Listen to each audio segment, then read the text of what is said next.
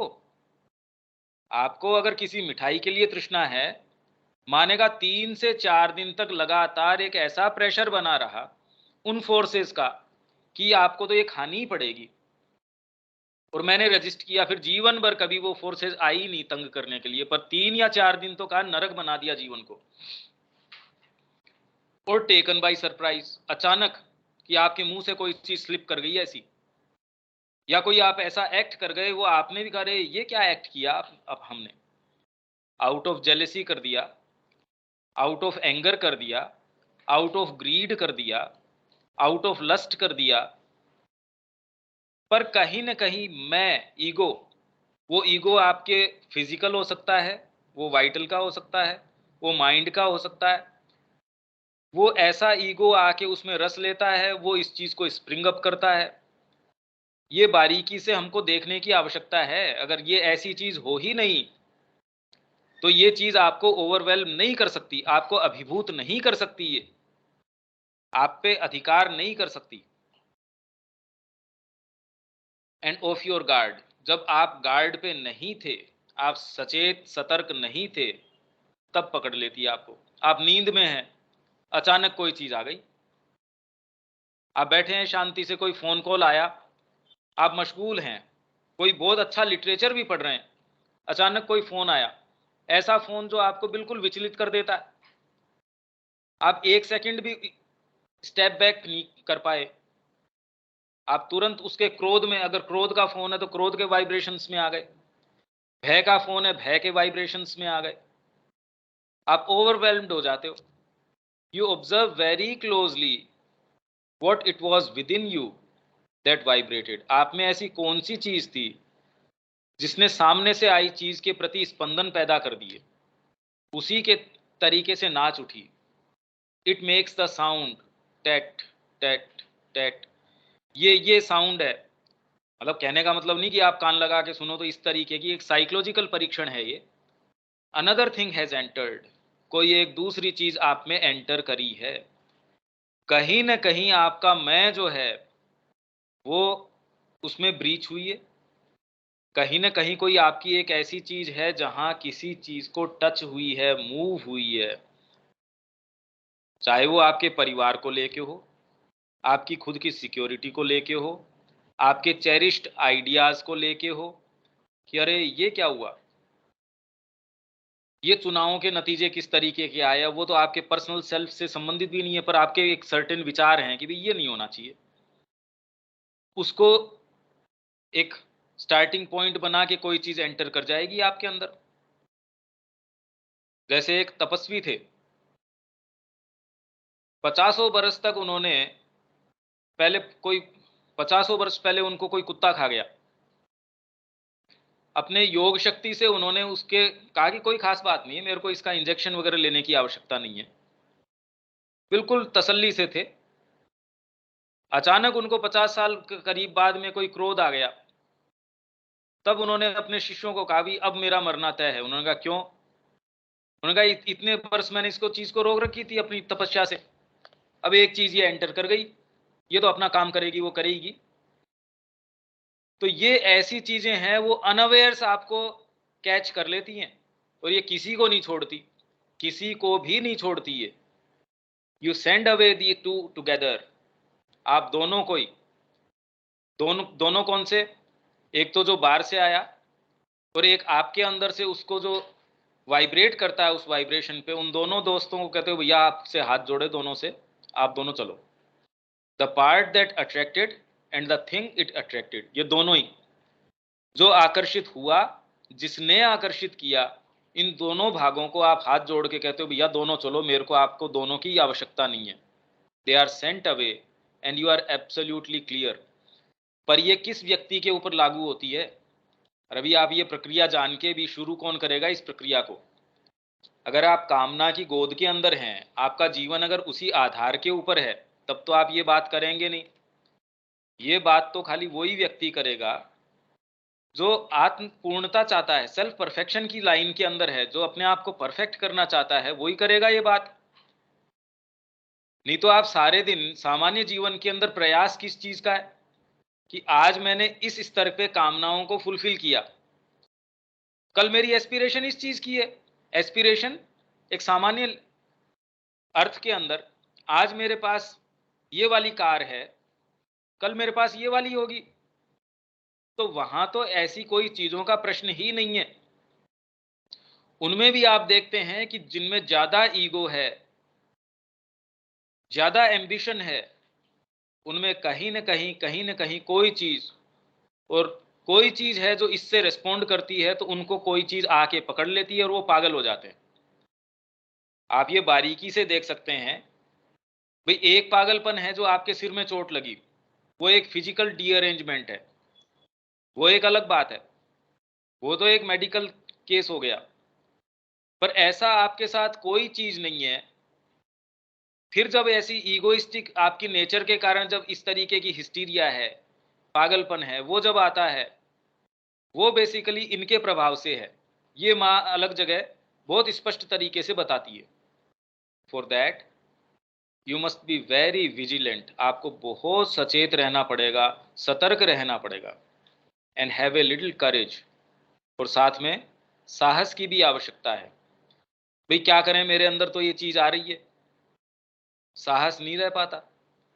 जब वो धीरे धीरे आपको कुरेदते हैं, ग्रीड है, ग्रीड दिख जाती है, पर जेलसी है किसी के प्रति, आप कुड़ते हो किसी को देख के, या आपको घृणा है कोई चीज से, या कोई एम्बिशन है आपके जबरदस्त, आपको पता ही नहीं कि ये धीरे धीरे आपके बीइंग को कैसे चलनी करती हैं, ये चीजें कैसे इन्फिल्ट्रेट करती हैं, कैसे कोई भी चीज आती है। भाई आपको किसी के प्रति विद्वेष है, आप न्यूज रिपोर्टिंग कर रहे हैं, बताओ अब क्या रिपोर्टिंग करेंगे उस व्यक्ति की? आपको वो घटना निष्पक्ष रूप से दिख सकती है क्या कभी? आपका कोई प्रेजुडिस है किसी पार्टी के प्रति, अब वो जो भी काम करता है आपको वो कोई भी या तो अच्छा या बुरा कोई से कलर्स में दिखना शुरू हो जाएगा, आप निष्पक्ष कभी कह सकते हैं क्या? तो वैसे ही अगर आपके अंदर ग्रीड है, लस्ट है, एम्बिशन है, कोई भी टेंट है, तो आपको निष्पक्ष रिपोर्ट दे ही नहीं सकता कभी। तो वो ही नीति कोई सरकार लागू करती है, दूसरे दलील देंगे ये तो बिल्कुल बेकार नीति है, और दूसरों को ये महसूस होगा ये तो बड़ी अप्रत्याशित, बड़ी अच्छी नीति करी है। तो अगर साधना में आप हैं और ऐसी डीपर साइकोलॉजिकल चीजों से डील कर रहे हैं, उसमें तो आपको ये बहुत ज्यादा सतर्क होने की आवश्यकता है। आप सामान्य रिपोर्टिंग सही नहीं कर सकते। भाई दो माएं, दो उनके बच्चे लड़ रहे हैं, वो रिपोर्टिंग दोनों माओं से पूछ लो, वो क्या रिपोर्टिंग करेंगी? तो वही अगर आप साधना के अंदर जाने का प्रयास कर रहे हैं और ये विजिलेंस, बेसिक विजिलेंस ही आपके अंदर नहीं है, तो आपको रिपोर्ट कभी भी सही मिल ही नहीं सकती।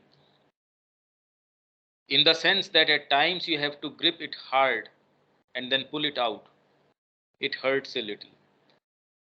कई बार तो आपको मतलब करेज किस सेंस में, आपको पता चल गया कि आप में ये दिक्कत है, आप उसको उठाते हो, पकड़ते हो, बाहर फेंक देते हो।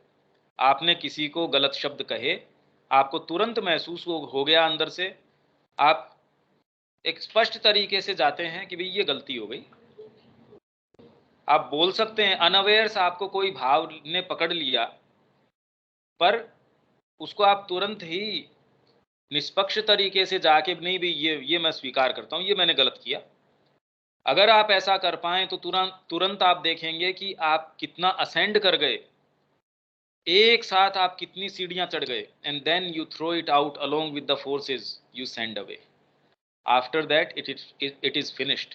अगर ऐसा आप कर सके, पर ये अगर बहुत बड़ा अगर है, ये आर्बिट्रेरी की मैंने ये पढ़ा, मैंने समझ लिया, पर वो जिस दिन अराइज होगा उस दिन पता चलेगा आपको। अरे भाई आज थोड़ी है आपके सामने ये स्थिति कि मैं उस दिन देखूंगा जिस दिन वो होगा, रे तब पता चलेगा आपके सामने वो स्थितियां होगी, तब आप क्या करेंगे। And so long as this is not done, it comes back and back again. बार बार बार बार ये चीज आती रहेगी। And then in if one is not in oneself sufficiently courageous और विजिलेंट और परसिवियरिंग, करेजियस नहीं है या विजिलेंट नहीं है या परसिवियरिंग नहीं है, विजिलेंट तो है, देख तो लिया, पर भाई अब बार बार ये यही करते रहें क्या? अब मतलब मेरे को पता है ग्रीड आ रही है या ये चीज आ रही है, देख लिया, अब भाई मैं तो थक गया, मेरे से तो बार बार नहीं होता, या बार बार आप कर भी रहे हैं, करेजियस नहीं है, तो आपको ये सारी चीजें, अगर आपने ये संकल्प किया है कि मेरे को इससे निजात पानी है, तो ये ऑटोमेटिकली ये सारी चीज आएंगी ही। द फोर्थ और fifth time one falls flat and says that's too much, I have had enough, अरे भाई बहुत हो गया, अब मेरे से नहीं होता। So the force install itself contented, तो जो फोर्स बाहर से आ रही थी, एडवर्स फोर्स, वो अपने आप को स्थापित कर लेती है, वो जम जाती है कंटेंटेड की अब तो ठीक है भाई, सेटिस्फाइड विथ इट्स वर्क, कि ये आदमी पस्त हो चुका है और उसका काम हो गया। And then you can see it laughing, अगर आप देख पाते, जो कि माँ तो बचपन से देख रही थी, हमको तो एक एब्स्ट्रैक्ट आइडिया जैसा लगता है कि मानो ऐसी कोई फोर्स है, आपको पस्त करके वो हंस रही है। माँ के लिए वो विजिबल चीज थी, बचपन से देखती थी माँ ये। इट एंजॉयज इटसेल्फ इमेंसली, और तुरंत ही वो आनंद उठाती उस चीज के अंदर। It got what it wanted, जो चीज की उसको इच्छा थी वो उसको मिल गई है। Now to send it back again means a very considerable work, उसको वापस भेजने के लिए तो बहुत कंसिडरेबल वर्क करना पड़ेगा, जबरदस्त काम करना पड़ेगा। But you follow the other method, if you look closely this way, well I am going to catch the thing, अगर आप ये भाव अपनाएं कि I am going to catch the thing that has allowed it to come, कि मेरे अंदर कौन सी चीज है जिसने इसको आने का मार्ग दिया, इस विरोधी चीज को, उसको मेरे को पकड़ना है, उसको बाहर निकालना है। You see somewhere within you something rising, wriggling, coming up in response to the evil force which is approaching, that is the moment to seize it. उस टाइम वो क्षण है जब उसको पकड़ना है, and throw it out with all the rest. भाई जैसे एक उदाहरण माँ ने डिप्रेशन का दिया, जब आप अपनी अच्छी अवस्था में हैं तब आप कहेंगे मैं बिल्कुल देख लूंगा, डिप्रेशन आएगा तो मैं किसी से डरता नहीं हूं, अगर मेरे ऊपर डिप्रेशन आएगा मैं उसको कंट्रोल कर लूंगा। पर ये तो आप जिस भूमि पे खड़े हो उस पे नहीं है डिप्रेशन, इसलिए आप बोल पा रहे हैं। जिस क्षण आप पे वो आए, उसके बादल मंडराएं, तब आप स्टैंड आउट कर पाएं, तब आप अपने होल्ड ऑन कर पाएं उस भूमि के ऊपर और उसको हैंडल कर पाएं, तब है, नहीं तो फिर जोर भी क्या आता है।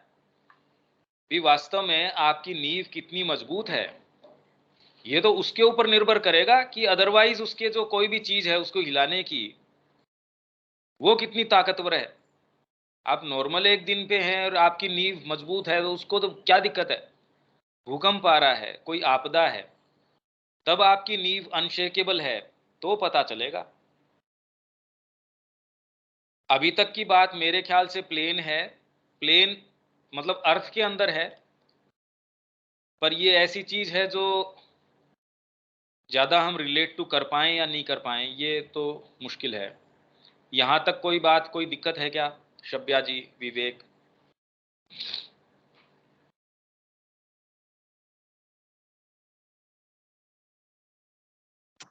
नहीं भैया, समझ में आया।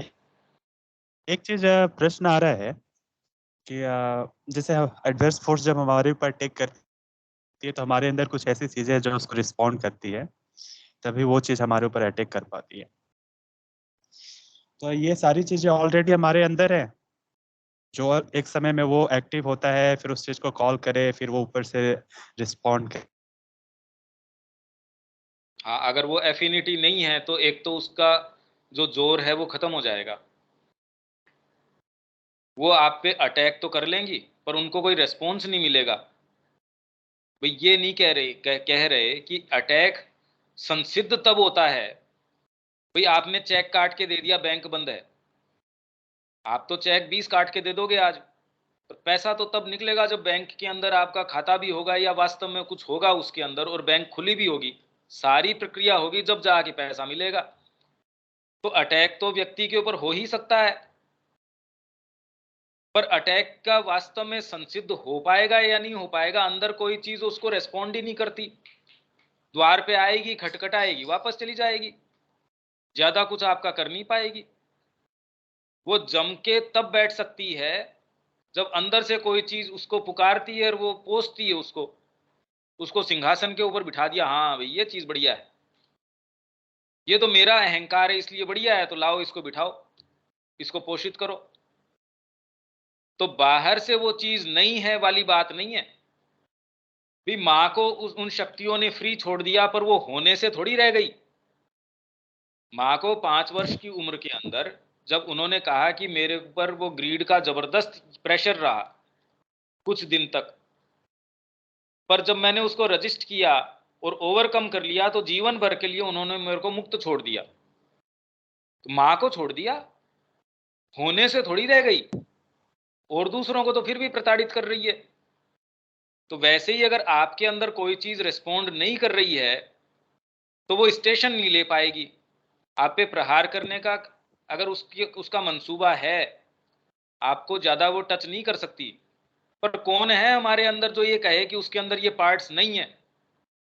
इसीलिए तो है रवि, जो इनहेरिटेज है हमारी सबकॉन्शियस की, और जिस तरीके का हमारा बीइंग भरा हुआ है डाउट से, डिसीट से, डिसेप्शन से, ईगो से, अब ये तो सारी रेस्पॉन्ड कर ही रही हैं सारे दिन।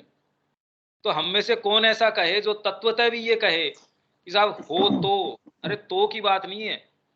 अभी तो प्रश्न इस चीज का है कि हम उसको बारीकी से अपनी विजिलेंस से देखें, और एटलीस्ट इसीलिए मां ने कहा कि सबसे पहला तो नियम इसका ये है कि ऑलवेज स्टेप बैक। और कोई भी वेहेमेंट आपके कोई ऐसा कि मैं तो अभी ये करूं, उस समय तो रुक ही जाना चाहिए कि नहीं अभी तो नहीं।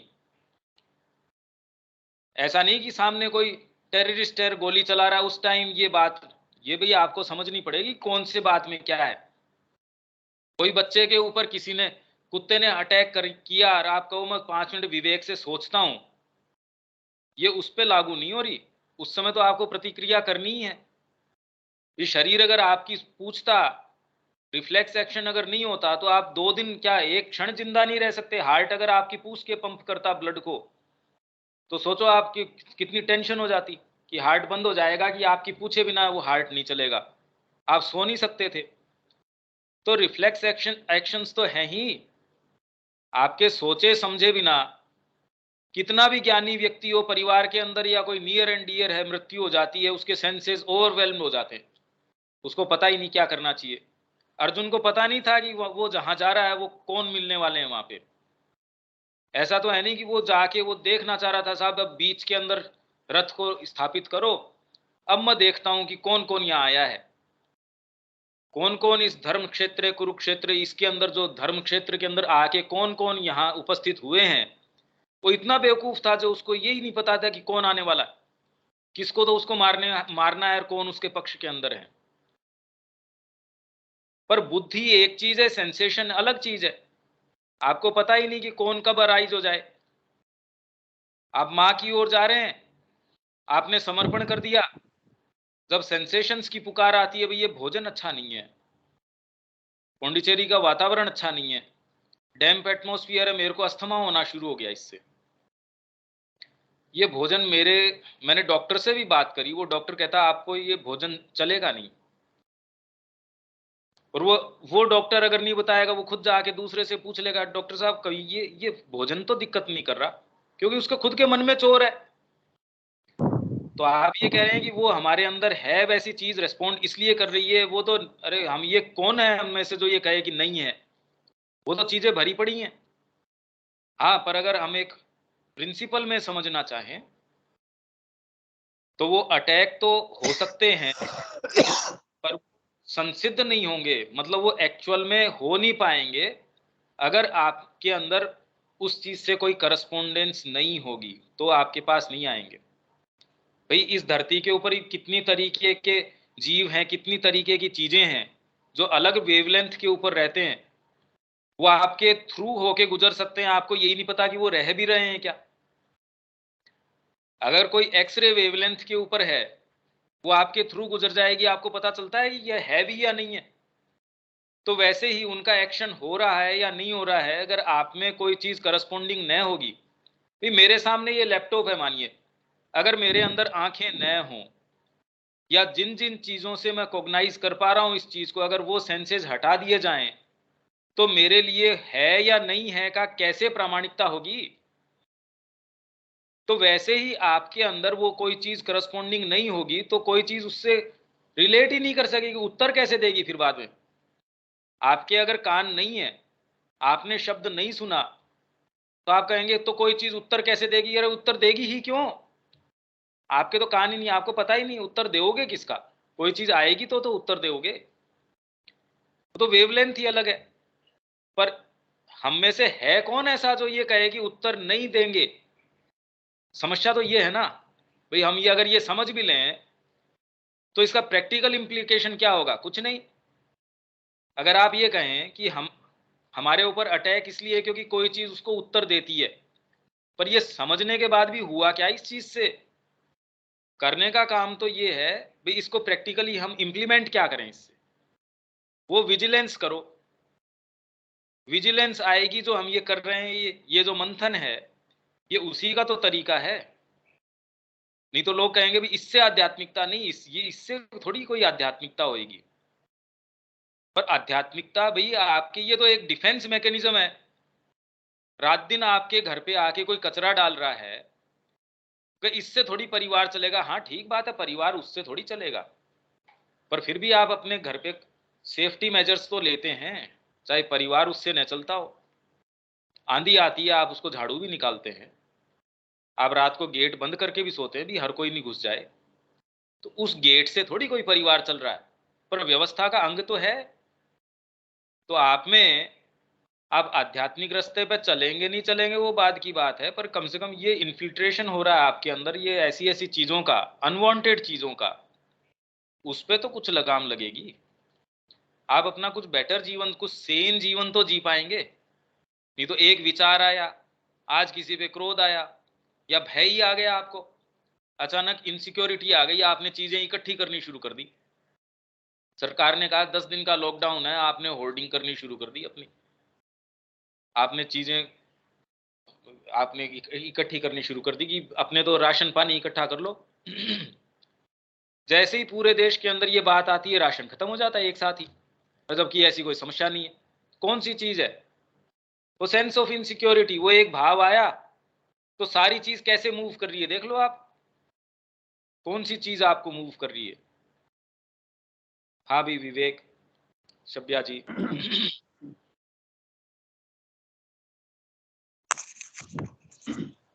एक चीज और जो देखने में आती है भैया कि जैसे आप समझ अभी रहे हम लोग जैसे, हाँ बोलिए।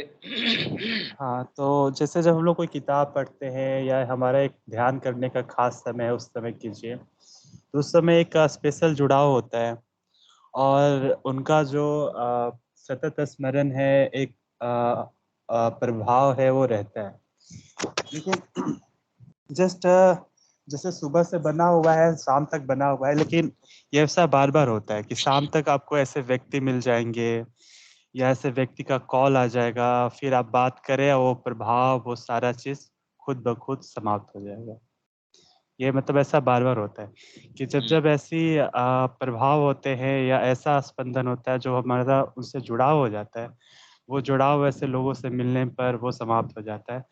और आप ना चाहते हुए भी वो चीजें मतलब है, अगर आपका संपर्क बहुत ज्यादा गहरा हो गया तो फिक्स है कि 1-2 दिन या शाम तक या कुछ घंटे के बाद ही वैसे लोग, वैसा माहौल आएगा कि वो चीज लेकर चली जाती है। तो ये भी एक एडवर्स फोर्स का ही एक मतलब रूप हुआ या कुछ अलग नहीं, चीज है? ये हमारी इनसफिशियंसी है, हमारी अपर्याप्तता है। जगत जिस तरीके का है, फर्स्ट ऑफ ऑल तो हमने एक्सक्लूसिवली ये कोई निर्णय लिया नहीं कि हम माँ के निहित या कोई ऐसा ही जीवन जिएंगे। एक चीज, दूसरी, हर तरीके की चीजें हैं, बीइंग के अंदर अभी परिपक्वता नहीं है। बच्चा एक ही लाइन पकड़ के वो सोचे मैं जगत को समझ गया, और वो ये मानना स्वीकार न करे कि और 1000 तरीके की चीजें हैं। भाई आज आपका जो फ्रेमवर्क है वो कोई लास्ट फ्रेमवर्क थोड़ी है। अगर आप ये कहें कि उसमें नई चीज नहीं आनी चाहिए, तो जिस कंसंट्रेशन की या उसकी आप बात कर रहे हैं, वो एक ही लकीर के अंदर नहीं चल सकता। हाँ, एक टेम्परेरीली आप ये कह सकते हैं कि भी आप एक पहले सबसे पहले तो सतर्क रहें।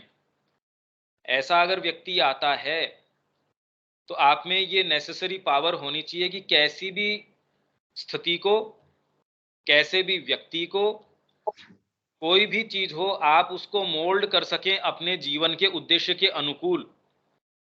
ये हमको अभ्यास होना चाहिए, क्योंकि स्थितियां क्या होंगी वो आपके अधिकार क्षेत्र में नहीं है।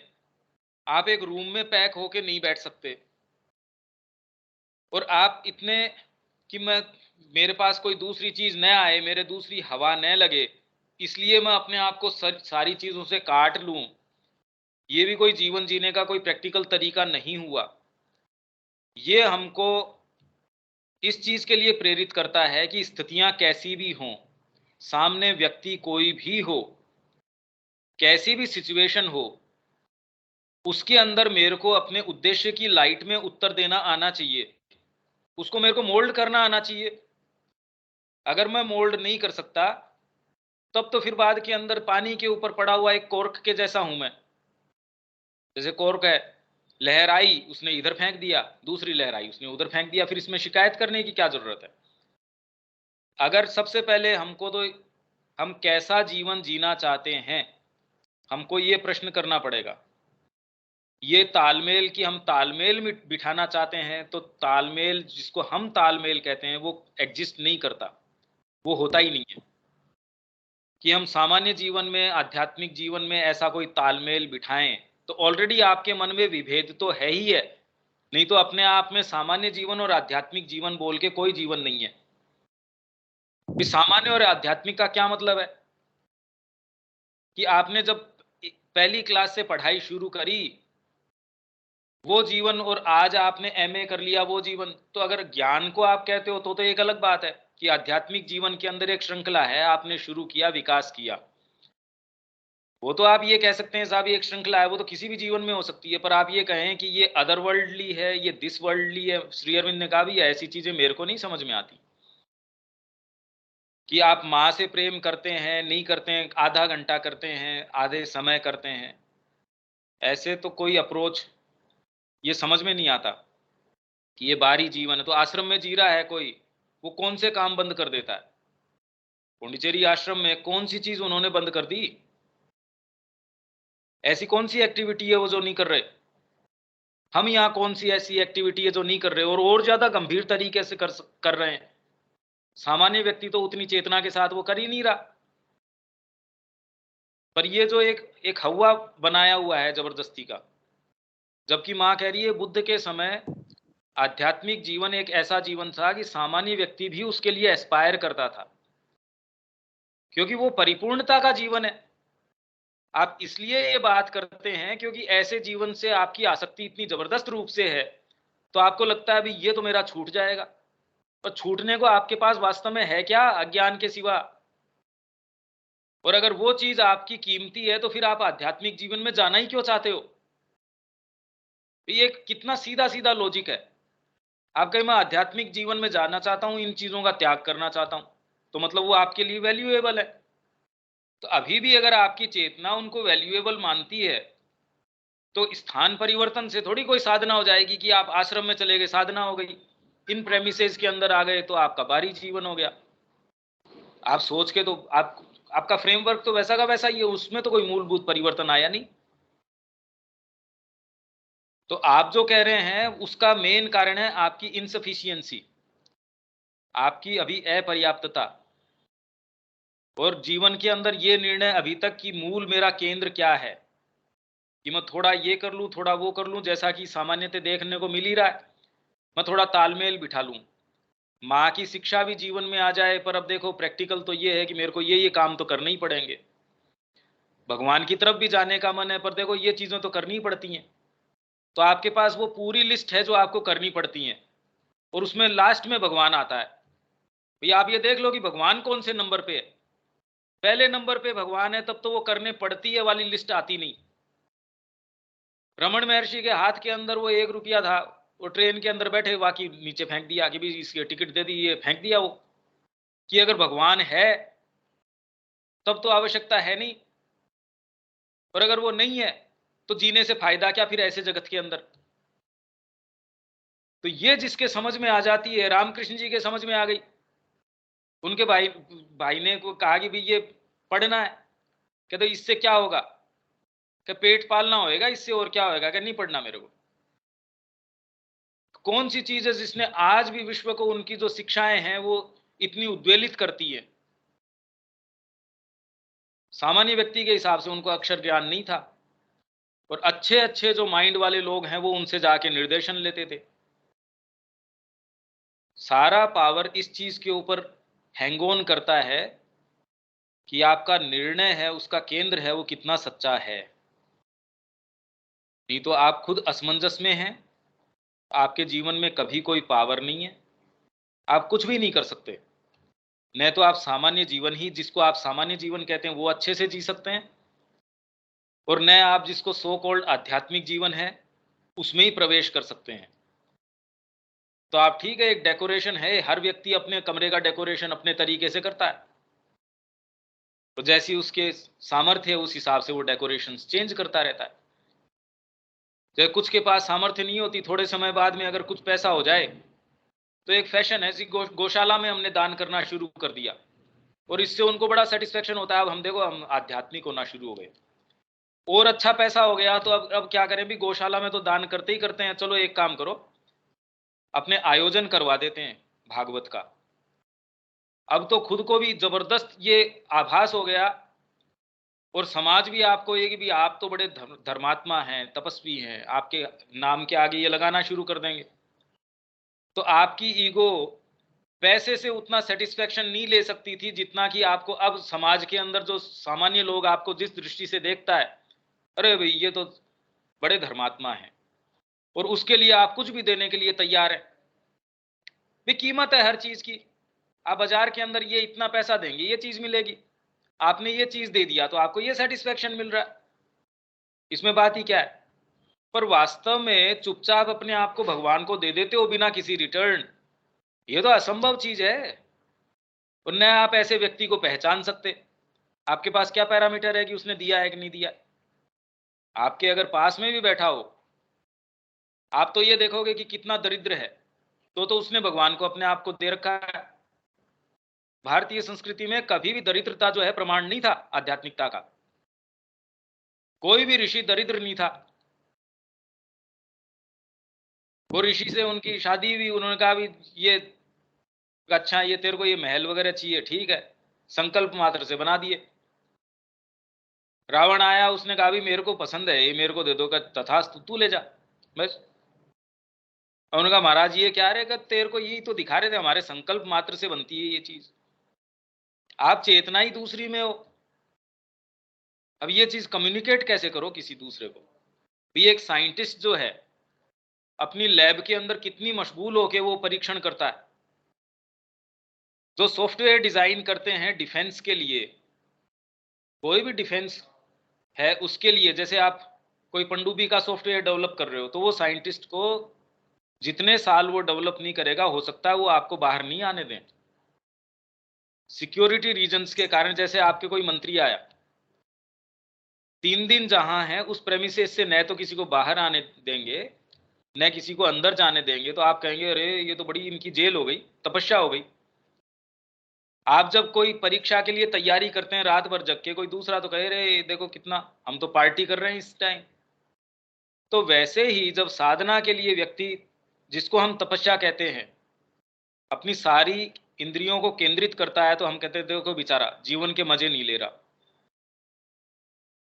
पर हम जीवन के वास्तव में, जैसे माउंट एवरेस्ट के ऊपर कोई गया,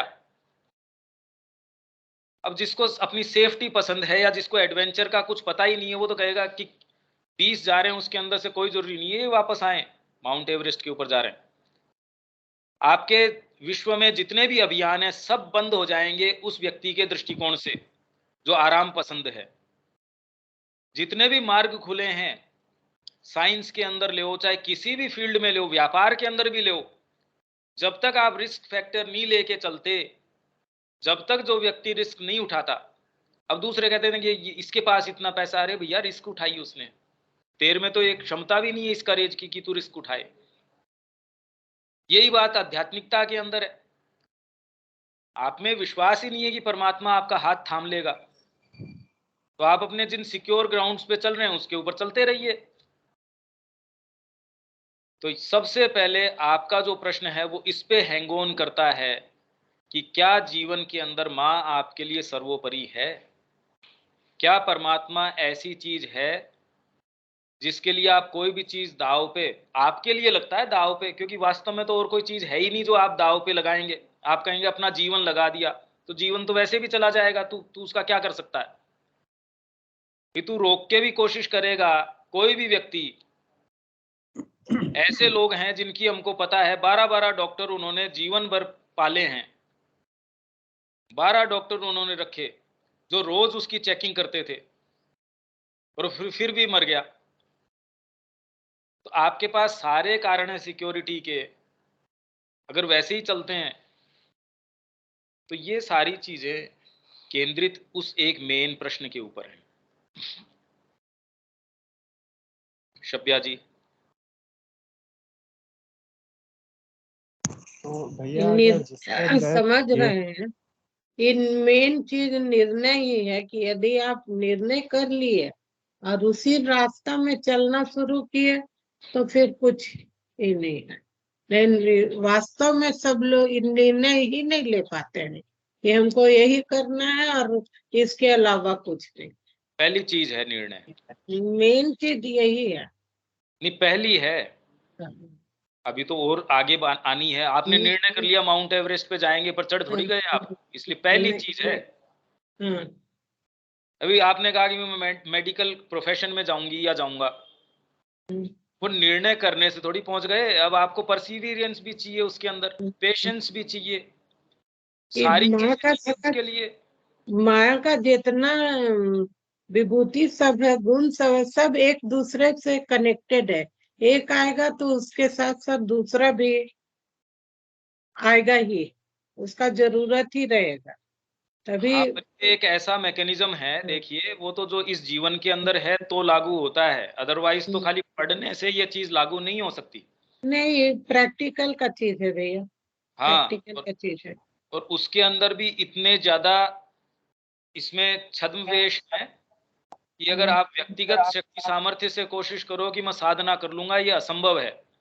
नहीं, आप साइंस की मेंटल लेबोरेटरी के डिसीजन अंदर से भी नहीं अगर होगा, वो इनर साइंस की डिसीजन चाहिए। लेबोरेटरी के अंदर अगर गलत केमिकल्स को मिला देंगे, अपनी सोच समझ से आप कह देंगे मैं परीक्षण कर लेता हूं, 2 केमिकल गलत मिलाए, कोई जरूरी नहीं है कि ऐसा ब्लास्ट आप कर बैठे हैं, कैसा विध्वंस हो जाए उसका पता ही नहीं है। तो इसके अंदर साधना के अंदर तो बहुत जबरदस्त काम है। तो करेंगे किसको, किससे,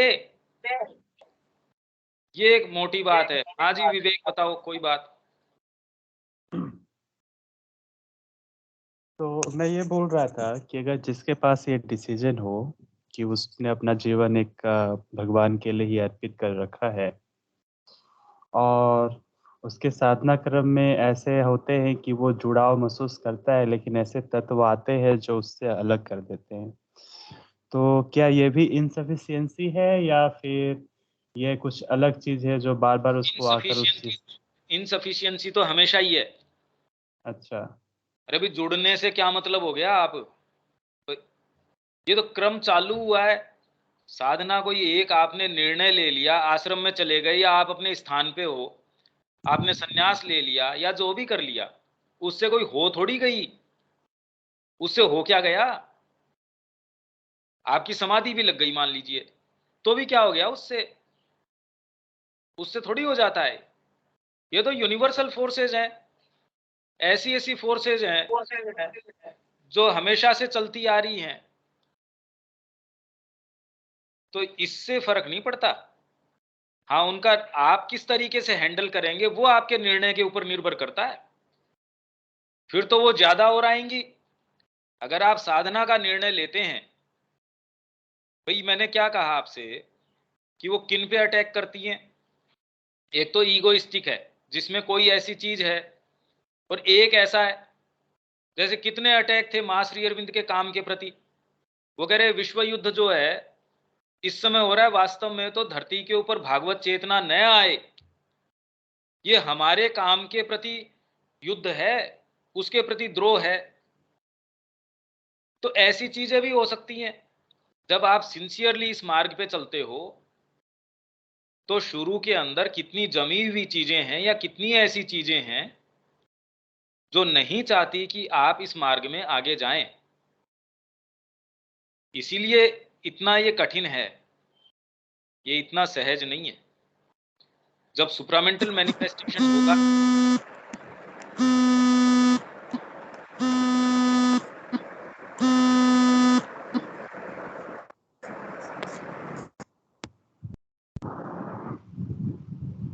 हेलो,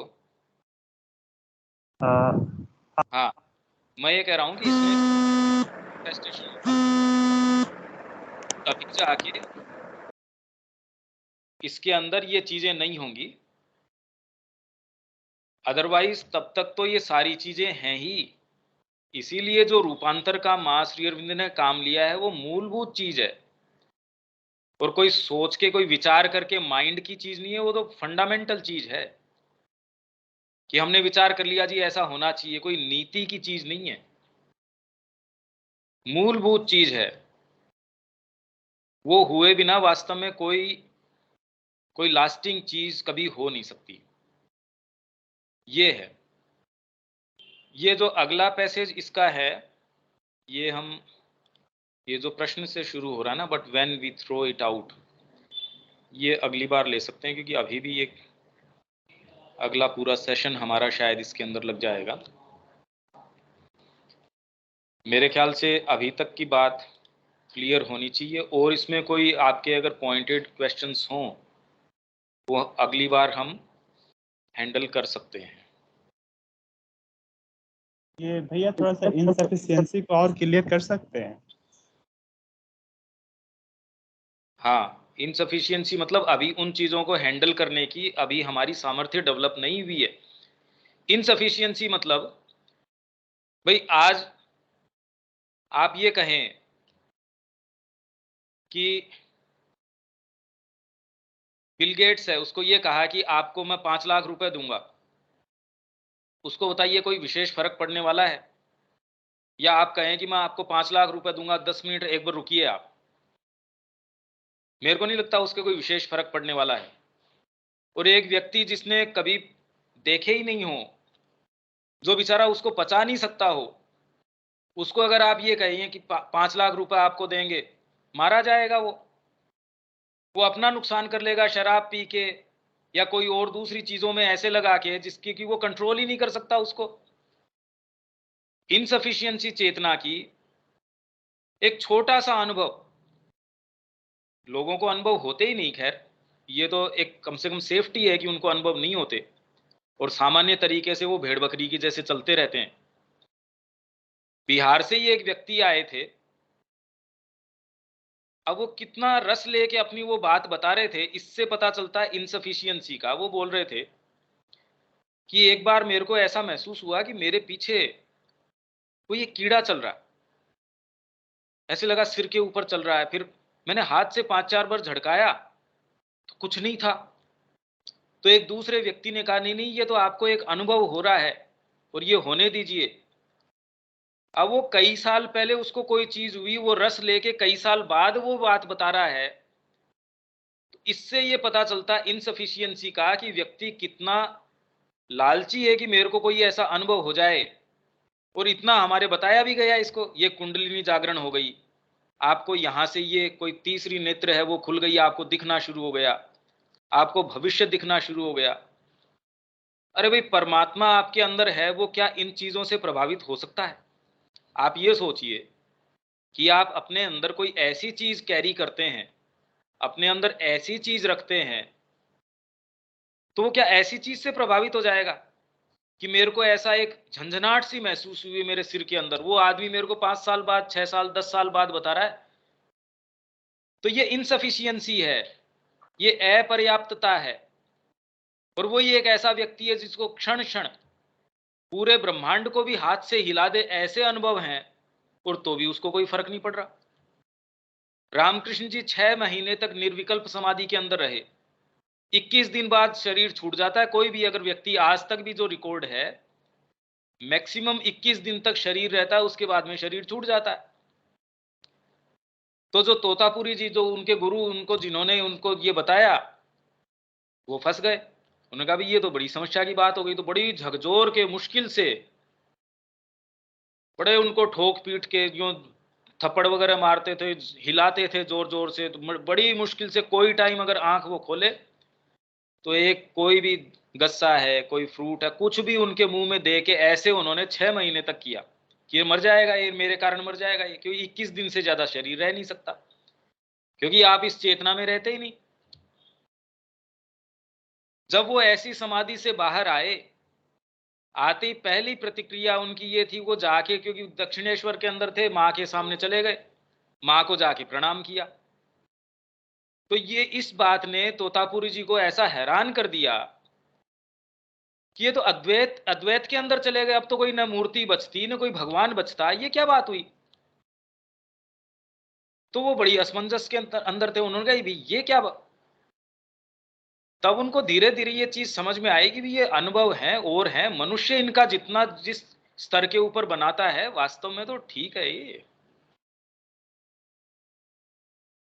भाई आज टाटा ने कोई 2 कंपनियां और भी खोल ली, तो बताओ उसको कोई विशेष कोई चार्म रहेगा। और एक कोई छोटा व्यक्ति एक छोटा सा भी संस्थान शुरू कर लेगा, कितना उसका कोई एक और अगर वार्ड मेंबर बन गया कोई एक चुनाव के अंदर, तब तो उसका कहना ही क्या, वो तो कहेगा मैं तो प्रधानमंत्री से भी ऊपर हूं। आप देखिए तो सही व्यक्तियों का, जो अधिकारी है वो आपसे बड़ी बड़ी प्रेम से बात करेगा, उसका जो जो बाहर एक क्लर्क है वो ये कहेगा मैं उससे ऊपर हूं। ये इनसफिशियंसी है। हमारे मित्र हैं एक, वो अधिकारी बन गए, अब वो परिवार ने भी ये कह दिया ओ भाई ये तो इसके बराबर तो कौन। अब जबकि पूरी व्यवस्था में हम देखें तो कितना भी बड़ा कोई अधिकारी हो या कुछ भी हो, भाई ठीक है एक व्यवस्था में ये इनसफिशियंसी है कि आप वास्तव में एक ऐसी भी चेतना से जुड़ सकते हैं जो सारी चीज आपका ही एक पसारा हो। और आप एक ऐसे भी हो सकते हैं, आपने एक फोटो खिंचवा ली किसी के साथ, आपके कोई विधायक हैं उनके साथ आपकी फोटो आ गई, तुरंत आप ये कहेंगे जी हम तो सोशल मीडिया में पोस्ट करते हैं। ये इनसफिशियंसी है कि आप किस चीज से, तो ये तो सारी चीजें भरी पड़ी हैं, ये है इनसफिशियंसी। छोटी सी चीज हमने पढ़ी या मां का भाव आया, हम उसको पोषित करना शुरू कर देते हैं। आहा ये तो बहुत अच्छा था, ये मेरी चेतना की स्थिति बहुत अच्छी थी। आपको मां से इस समय कोई मतलब नहीं है, ये स्थिति स्वाद थी बस। तो जैसे फल स्वाद है, ये 2 के बीच में से आपने चयन कर लिया, ये व्यक्ति सुखद है, क्यों, क्या तो आपकी अच्छी अच्छी कहता है या आपको कोई सिक्योरिटी प्रदान करता है। मतलब कहने का ये है कि आपकी ईगो में कहीं न कहीं वो कुछ अच्छा करता है, इसलिए ये अच्छा है। वही व्यक्ति अगर आपके जो जो कारण है अच्छा होने के, उसमें थोड़ा सा भी कुछ गड़बड़ करेगा, दूसरे दिन वही गड़बड़ हो जाएगा। ये इनसफिशियंसी है कि आप सच्चा प्रेम नहीं कर सकते, आप में सच्चा ज्ञान नहीं आ सकता, आप में हल्का सा भी कोई अनुभव हो, आप उसका रस लेना शुरू कर देते हैं या आप उससे बिल्कुल बिखर जाते हैं। इतना क्लोज मेरा व्यक्ति था, अचानक मेरे सामने सड़क हादसे के अंदर मर गया, मैं तो पागल हो गया।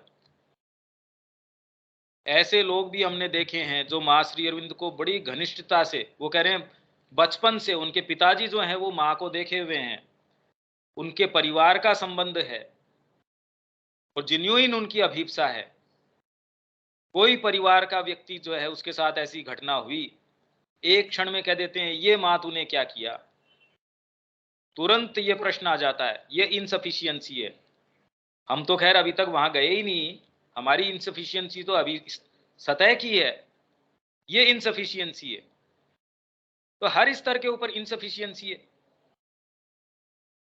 आप में कितना करेज आ सकता है, किस स्तर तक आप जा सकते हैं, कितने भाव को आप समाहित कर सकते हैं आपके बीइंग में, वो इनसफिशियंसी है। तो ज्ञान की इनसफिशियंसी है, चेतना की इनसफिशियंसी है, आपके बाहरी आउटर फ्रेमवर्क की इनसफिशियंसी है। तो आप वो मेंटेन नहीं कर पाते, ये इनसफिशियंसी है आपकी। कुछ आइडिया आ रहा है कि मैं क्या किस चीज को सजेस्ट करना चाह रहा हूं? हाँ भैया, क्लियर हो रहा है। लोग रस लेते हैं, मेरे को यहाँ जो है ना, जिसको कहते हैं ब्रह्मरंध्र, उसके अंदर थोड़ा जैसे थोड़ा सा ऐसे महसूस हुआ जैसे कोई करंट चल रहा हो, इतना खुश होते हैं वो लोग इससे, उसी को लेके पोषित हो रहे, साहब मेरे ये हो गया। अब बताओ ये कितनी दरिद्रता है वैसे देखी जाए तो। मेरे को ये अनुभव हुआ, तो माँ कह रही है कितना भी ऊंचा अनुभव हो, ब्रह्मा जी आपके साथ बैठ के थाली में खाना खा रहे हो, तो भी आपको इससे कोई ये नहीं, भाई आप अपनी इशारे मात्र से, माँ कह रही है कि तारागण हैं उनकी कक्षाओं को बदल सकते हो, तो भी आपको उसके ऊपर होना चाहिए। अब ये बात तो वही कर सकते हैं हम, तो छोटी छोटी चीज के अंदर है, वो इनसफिशियंसी है। थोड़ा सा हमारे अंदर ज्ञान आ जाए तो हम गड़बड़ हो जाते हैं, थोड़ा सा हमारे अंदर अच्छा भाव आ जाए तो हम गड़बड़ हो जाते हैं। हम कंटेन नहीं कर पाते भाई, हमारा प्याला जो है वो बहुत थोड़ा है, धारण क्षमता बहुत थोड़ी है। कोई भी अच्छी या बुरी या कोई भी चीज हम बहुत थोड़ी मात्रा में कंटेन कर सकते हैं, ज्यादा समय कर ही नहीं सकते। मनुष्य माँ को पुकारता है, पर अगर उसकी चेतना आपके पास थोड़े समय भी आ जाए तो आप उसको धारण नहीं कर सकते, उस प्रकाश में आप ज्यादा समय नहीं रह सकते। हम कह रहे हैं कि हम अभीप्सा करते हैं, पर हम रख ही नहीं सकते उसको। 7 पहर तक भगवान का आवेश रहा चैतन्य महाप्रभु के अंदर, तो 7 प्रहर के अंदर ही सप्त प्रहरिया भाव आप देखना, उनका पढ़ना, सब लोगों ने अपने जो जो मनोकामनाएं थी,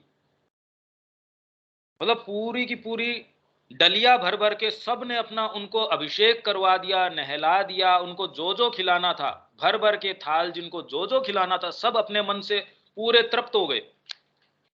अब लास्ट के अंदर फिर बाद में उन्होंने हाथ जोड़ के प्रार्थना करी, भगवान अब बहुत हो गया, अब अपने सामान्य रूप में आ जाओ। मतलब लोग कंटेन नहीं कर सकते, ये इनसफिशियंसी है हमारी, एक की नहीं सारों की है ये। आप तकलीफ सहन कर सकते हैं, पर आनंद आप एक क्षण दो क्षण सच्चा आनंद सहन नहीं कर सकते। ये हमारी चेतना की इनसफिशियंसी है, हम आनंद में नहीं रह सकते भाई। हमारी अगर आनंद की संभावना होती तो हम रह ही पाते थे। इतना रोज इतना घसीट घसीट के रगड़ते क्यों रहते हैं जीवन को? क्योंकि हमारे अंदर धारण क्षमता नहीं है। छोटी छोटी चीज से मैस्मराइज्ड हो जाते हैं। थोड़ी सी हमको कोई सफलता मिली, जो हमको लगता है सफलता मिली, तुरंत मन में कोई और दूसरी चीज है, फिर भी सामने से अच्छा लगता है डेकोरेट करना, देखो माँ की हमारे ऊपर बड़ी कृपा है, ये हो गया। अरे तो कृपा हो गई तो तेरे को कोई जरूरी है क्या उसका एक्सप्रेशन इस रूप में आता? मेरे बच्चे की ये नौकरी लग गई, माँ की बड़ी कृपा रही। अरे कृपा होती तो उसकी लगी लगाई नौकरी छूट जाती, कोई ढंग के काम में लगता, वो पुर्जा बन गया कोई कंपनी के अंदर जाके, ये कोई कृपा है? ये तो आपने एट्रीब्यूट कर दिया कि मेरे को जो सुखद लगता है वो तो कृपा है, मेरे को जो सुखद नहीं लगता वो कृपा नहीं है। जबकि जो वास्तव में सही चेतना में वो हाथ जोड़ के ये प्रार्थना करते हैं कि हमारे ऊपर संकट सतत बने रहें, क्योंकि तब आपकी याद सतत बनी रहती है। जब संकट नहीं रहते तो ये आपकी याद नहीं आती। तो ये हमारे सारे जितने भी मूल्य हैं वो टॉपसी टर्वी हैं, ये उल्टे हैं। तो माँ श्री अरविंद को भी पढ़ते गुनते हम अपने ही फ्रेमवर्क के तरीके से गुन लेते हैं। ये माँ की बड़ी कृपा रही, हमारे ये काम नहीं थे। हो सकता है वो कृपा हो, पर हो सकता है कि ये आपकी अपर्याप्तता हो, कि उस समय माँ को ये जरूरी था आप में फेथ इंस्टॉल करने के लिए, कि वो आपको संसिद्ध कर दिया। पर आपके अंदर इतना फेथ है कि वो आपको कॉन्ट्राडिक्ट भी कर दे तो भी आपको फर्क नहीं पड़ता, तो फिर बाद में आपको फ्रीली काम में ले सकती है। अरे भी मेरे को आपको लालच दे के काम करवाना पड़े, तब तक आपकी कितनी निष्ठा है मेरे प्रति?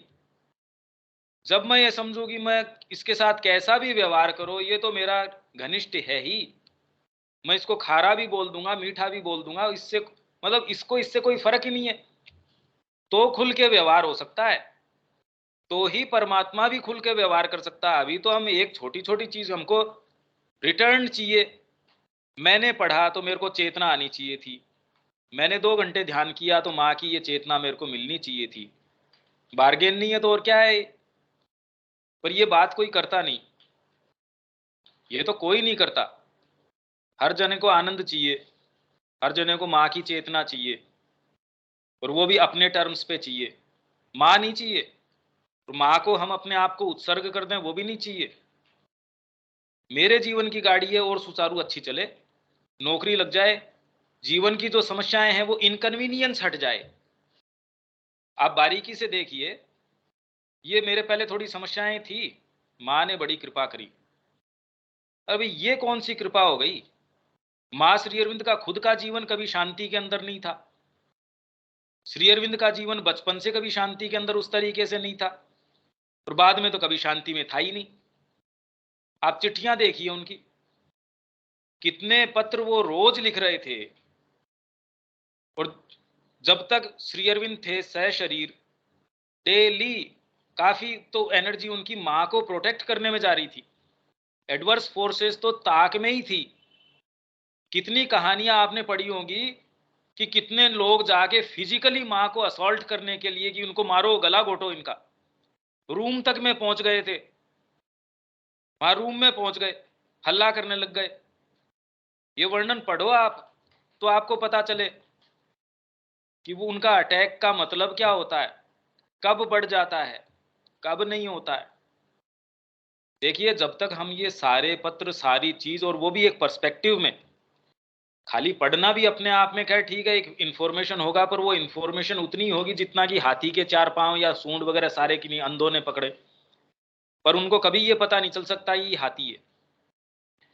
वैसे ही पढ़ने से हाँ ठीक है, आपको थोड़ा एक एल्बो रूम आपका बढ़ जाएगा, आपकी इंफॉर्मेशन थोड़ी बढ़ जाएगी, पर जब तक परिप्रेक्ष्य न होगा, माँ के प्रति ये नहीं होगा उत्सर्ग का भाव, न तो वो साहित्य आपके लिए कोई चीज मीनिंग रखेगा, न कोई चीज आपके लिए उजागर होगी। ये इसका प्रैक्टिकल स्वरूप है। हाँ जी, ओके भैया, क्लियर हुआ। ठीक है, ठीक है। आज यहीं इसको हम विराम दे सकते हैं शब्या जी। अगली बार जो प्रश्न है उससे हम शुरू कर लेंगे इसी पैसेज को। ठीक, ओके, ठीक है भैया। जय श्री माँ। जय श्री राम।